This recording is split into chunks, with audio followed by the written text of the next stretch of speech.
En route vers la présidentielle, la chronique politique quotidienne de ce grand journal. Tous les après-midi, un éditorialiste vient nous raconter les coulisses de la campagne et j'ai le plaisir d'accueillir en ce mercredi Alexis Lacroix. Bonjour Alexis. Plaisir partagé, Steve. Bonjour. Vous êtes le directeur de la rédaction d'Actualité Juive. Gros plan cet après-midi sur la candidature officielle d'Éric Zemmour. Le polémiste l'a officialisé hier.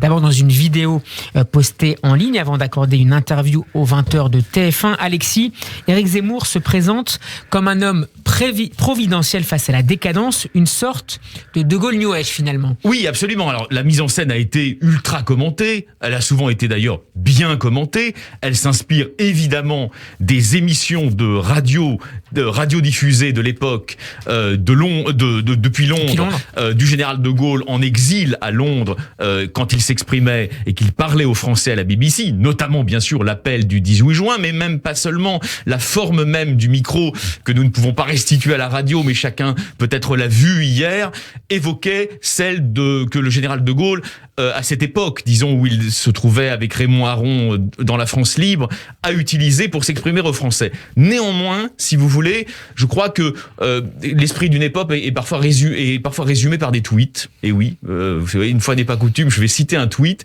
C'est celui du premier secrétaire du Parti socialiste, Olivier Faure, qui dans les minutes qui ont suivi la diffusion virale de cette vidéo, donc on était à peu près après midi lors de la journée d'hier, a dit, mais au fond, voilà, c'est le micro du général de Gaulle, mais avec les mots et les discours du maréchal Pétain. Ça résume très bien, effectivement, la démarche qui était celle d'Éric Zemmour. Pour autant, je pense, si vous voulez, que le commentaire médiatique, c'est normal, on n'est pas obligé d'aller très loin, nous on le fait, mais se limite, à mon avis, excessivement à cet aspect pétainiste, disons, du discours d'Éric Zemmour, à ce côté regard dans le rétroviseur sur une France d'antan. Là n'est peut-être pas pour le coup l'essentiel de cet exercice d'hier. Parce que vous avez vu, Alexis, hier, beaucoup de références finalement très contemporaines dans le discours de... Oui, c'est-à-dire que si vous voulez, bien sûr qu'il exalte une France littéraire de jadis, il exalte des grandes figures, il exalte les Mann de La Fontaine ou de la France de Racine, tout ça est absolument vrai. Néanmoins, le réduire, si vous voulez, à une forme de néopétainisme chevrotant et passéiste serait passer à côté de la dimension plus actuelle, et si vous me permettez l'expression, également plus dangereuse, peut-être même beaucoup plus dangereuse, du positionnement de son discours. En un mot, c'est ce sur quoi nous allons insister, vous et moi aujourd'hui. En réalité, Éric Zemmour s'inscrit dans une filiation idéologique qui est peu commentée jusqu'à aujourd'hui et qui est pourtant décisive. C'est celle de ce qu'on appelle aujourd'hui les démocraties illibéral, avec un il privatif, non libéral. De quoi s'agit-il ? Il s'agit naturellement de démocratie constitutionnelle tout à fait classique, comparable à la France, comparable aux États-Unis, comparable à l'Angleterre, à l'Allemagne, à l'Italie, etc. En revanche, il s'agit à l'intérieur du régime démocratique, représentatif... Avec des élections régulières. Exactement. De surenchères idéologiques visant à dire que dans leur état actuel, les démocraties libérales, autrement dit les démocraties qui ne sont pas encore passées au stade de l'illibéralisme, seraient incapables d'exercer leur souveraineté populaire et surtout de contrôler leurs frontières. Et elles seraient incapables de le faire, nous dit Éric Zemmour, il l'a redit d'ailleurs hier dans la vidéo, parce qu'elle serait soumise à l'arbitraire des juges, de juridictions indépendantes, en quelque sorte, de la volonté politique, ce qu'il appelle cette oligarchie de juges français et européens. Alors, il faut dire les choses très clairement, cette matrice-là, cette matrice illibérale, qui est en fait plus puissante aujourd'hui que la matrice pétainiste, évidemment, mais aussi beaucoup plus dangereuse, elle s'inspire de qui ?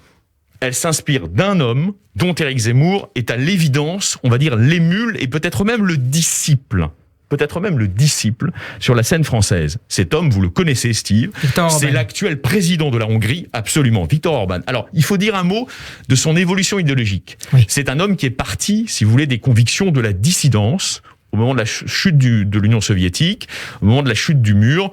Viktor Orban, fondamentalement, rien ne le distingue de manière essentielle d'autres dissidents célèbres comme Lech Walesa ou comme Václav Havel. Il pense que le destin de son pays, c'est de s'intégrer à l'Union européenne, c'est de devenir un bon élève de la classe européenne, à l'image de ce qu'étaient déjà un certain nombre de pays de l'Europe, de l'Ouest, de l'Europe non captive. Donc il n'est pas né à la politique à l'extrême droite. Bien sûr que non.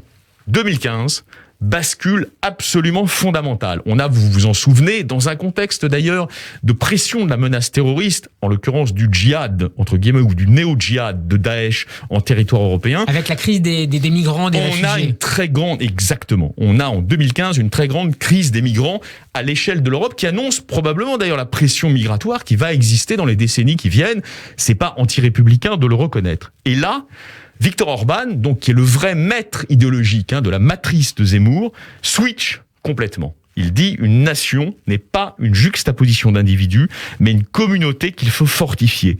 Et son idée, c'est qu'au fond, cette crise migratoire, on ne peut en sortir qu'à la condition de refermer son pays, en l'occurrence la Hongrie, sur une identité stable, stopper totalement l'immigration, déconstruire évidemment des mesures comme le droit d'asile, renoncer définitivement au droit du sol et surtout affirmer le caractère, on va dire essentiellement européen, chrétien et blanc de l'identité nationale. Alors à l'évidence, sans faire de procès d'intention, cette idée-là, qui est plus contemporaine, encore une fois, que les dérives passéistes ou que la tentation, disons, d'un appeasement vis-à-vis des totalitarismes des années 30, cette idée-là, elle a inspiré Éric Zemmour. J'ai retrouvé, en préparant cette chronique, je vous le lis très succinctement, j'ai retrouvé une déclaration dans son livre auto-édité chez Rubin Pré. La démographie, écrit Éric Zemmour, c'est le destin. Redonnons maintenant à la France et à son peuple les moyens de reprendre en main son destin. Et Zemmour ajoute dans son livre, La France n'a pas dit son dernier mot, je cite, « Notre peuple, par référendum, doit pouvoir décider de sa composition et de son avenir. Il doit pouvoir décider de la fin du regroupement familial, de la suppression du droit du sol. » C'est du Orban pur sucre. C'est du Orban traduit en français. Est-ce qu'on peut parler dès lors d'une internationale illibérale ? Exactement. Alors vous vous souvenez, Steve, vous qui êtes un commentateur tout à fait reconnu aujourd'hui des affaires internationales, qu'il y a eu pendant la présidence de Trump, il y a eu une sorte de parapluie illibéral, de parapluie ultra-conservateur, au-dessus de la tête des Européens. Et c'était qui l'organisait ? Pour le président américain d'alors, Trump, c'était un monsieur qui était un agitateur idéologique, si vous voulez, qui s'appelait Steve Bannon. Aujourd'hui, Steve Bannon, il a moins d'influence que pendant l'ère Trump. En revanche, c'est qui les nouveaux alliés de Viktor Orban et de ces démocraties illibérales de l'Est de l'Europe ? C'est moins, effectivement, en Italie, où le centrisme, on va dire, macronien, s'il faut mettre des mots, de Draghi, a repris le dessus, c'est la France. Et évidemment, les nouveaux alliés fondamentaux vers qui se tournent aujourd'hui, j'allais dire, les artisans des solutions illibérales, c'est à la fois le Rassemblement national de Marine Le Pen, elle a été invitée, on s'en souvient, en octobre à Budapest, pour baiser la dague d'Orban, et c'est aussi, un mois avant, Éric Zemmour, dont on savait déjà qu'il serait candidat, et qui avait d'ailleurs fait un commentaire extrêmement élogieux de retour de Budapest. « J'admire sa politique, dit-il d'Orban, j'admire sa résistance à l'ère du temps, et quand on lui dit c'est quoi l'ère du temps, ils disent par exemple c'est la propagande totalitaire menée par le lobby LGBT. » Alors, vous voyez, cette internationale des ultra-conservateurs, elle est à la fois souverainiste, et elle est à la fois sur le plan économique, et c'est ça qui est un champ de tension intéressant. Éric Zemmour, d'ailleurs, est pris dedans. J'allais dire, il est même prisonnier de ça. Et c'est en même temps contradictoire, on terminera avec ce point, Alexis, avec ses positions sur le plan économique. Voilà, c'est-à-dire que cette internationale qu'on décrit, illibérale, dont Zemmour est une des émanations fondamentales aujourd'hui, sur le plan économique, elle est ultra-libérale. C'est presque du Reagan. C'est presque du Madelin dans le texte. Libérer l'initiative privée, redonner de l'oxygène aux entreprises, arrêter d'emmerder les Français, etc., etc., etc. C'est le programme, en gros, du MEDEF. Mais ça va poser un problème de ligne, et ils le savent très bien, tous ces fourriers de la démocratie libérale. Si vous voulez satisfaire, au fond, les aspirations majoritaires du peuple français à la protection, vous devez faire plutôt une politique économique centriste, voire éventuellement même de centre-gauche. Si en revanche vous voulez satisfaire la bourgeoisie réactionnaire, qui est, on va dire, en fait, la base idéologique actuellement du zemmourisme, des gens qui étaient, en gros, dans la manif pour tous, pour aller très vite. Eh bien, là, vous pouvez aller tout chousse vers un néolibéralisme économique. Mais il va falloir, évidemment, quand il sera vraiment dans la campagne, c'est-à-dire dans les jours qui viennent, il va falloir qu'il clarifie sa ligne à ce niveau-là. C'est ce qu'on appelle pour le moment un grand écart. Merci Absolument. beaucoup, Alexis Lacroix, pour ce passionnant éclairage en route vers la présidentielle. C'est à retrouver en podcast sur radioj.fr et en vidéo sur la page YouTube de la radio. Nous serons demain en compagnie de Mickaël Darmon. Et on vous retrouvera également, Alexis, pour nous parler de la nouvelle une Avec joie, Steve. d'Actualité Juive. À demain. Avec joie. Radio